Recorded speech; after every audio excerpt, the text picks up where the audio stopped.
এটা পুরাপুরি পলিটিক্সের মধ্যে চলে গিয়েছে। 2-4 দিন চলবে, তারপর এরা সব নিজের রুটি শেখা হয়ে যাবে, নেতৃত্ব দেওয়া হয়ে যাবে, নেতা বেনে যাবে, নিজের মুখ পরিচিত হয়ে যাবে, সাইড হয়ে যাবে। যার মেয়ে গিয়েছে, বললাম না, যার মেয়ে গিয়েছে তার বুক ফাটা যন্ত্রণা জানে। আমি একটা কথা এর সঙ্গে উদাহরণ দিয়ে বলি, যখন সেনাবাহিনীতে গুলি খেয়ে কেউ মারা যায়, তার ফ্যামিলির অবস্থা, তার মায়ের অবস্থা, তার তার ইয়ের অবস্থা, টোটালি বলতে গেলে বাবা মা থেকে আরম্ভ করে তার অবস্থা, কিন্তু সে কেউ দেখে না। এই বড় বড় ইলেকট্রনিক মিডিয়া, দালাল মিডিয়া, পুরো মিথ্যা প্রচার করবেন না। সত্যিটা সামনে আসুক এবং সত্যের একদিন জয় হোক এবং ন্যায় বিচার পায়।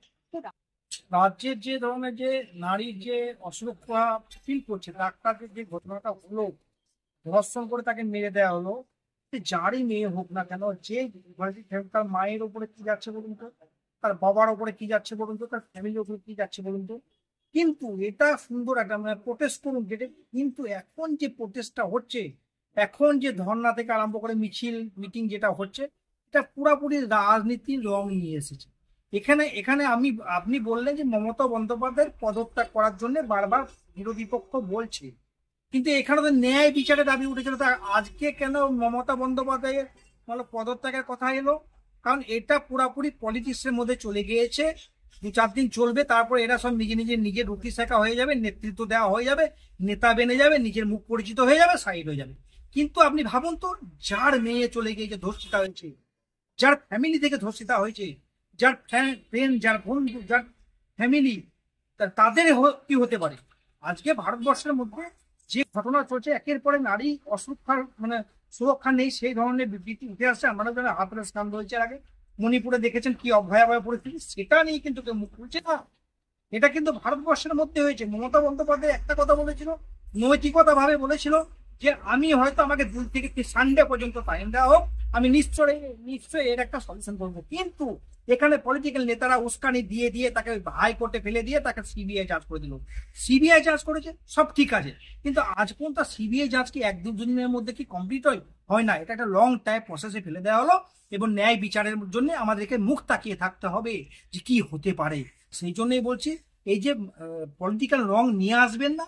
অ্যাকচুয়ালি বলতে গেলে যে ধরনের আমরা যে প্রোটেস্ট করছে সুন্দরভাবে ছাত্রছাত্রীরা করছে, এটাকে আমি সাপোর্ট করছি।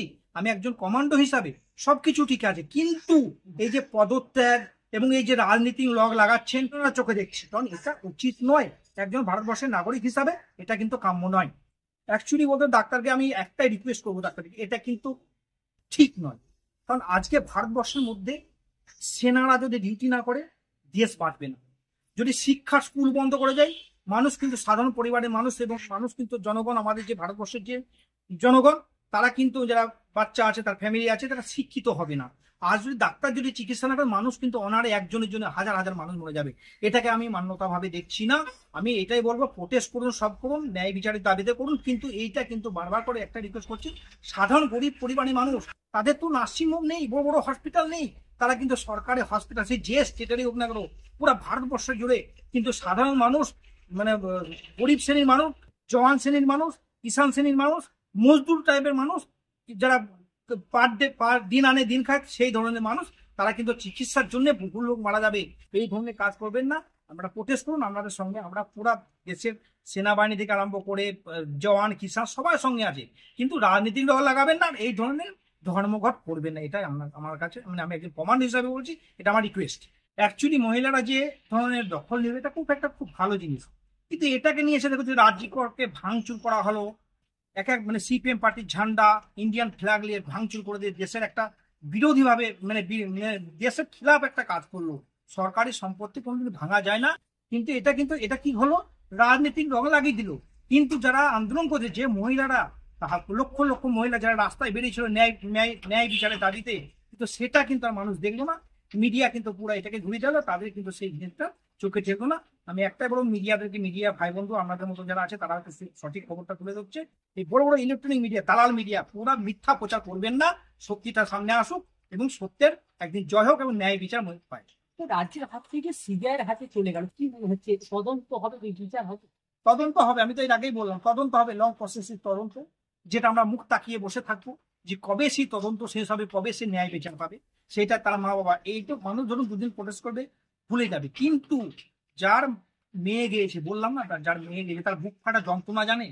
আমি একটা কথা এর সঙ্গে উদাহরণ দিয়ে বলবো, যখন সেনাবাহিনীতে গুলি খেয়ে কেউ মারা যায়, তার ফ্যামিলির অবস্থা, তার মায়ের অবস্থা, তার মানে তার ইয়ের অবস্থা, মানে ফ্যামিলি টোটালি বলতে গেলে বাবা মা থেকে আরম্ভ করে তার অবস্থা, কিন্তু সে কেউ দেখে না। কিন্তু এই জন্য তার মা বাবাই কিন্তু তার যন্ত্রণা তার মা বাবার কাছে থাকবে। এই যে রাজনীতি শেখছে, প্রোটেস্ট করছে, এটা থাকবে না।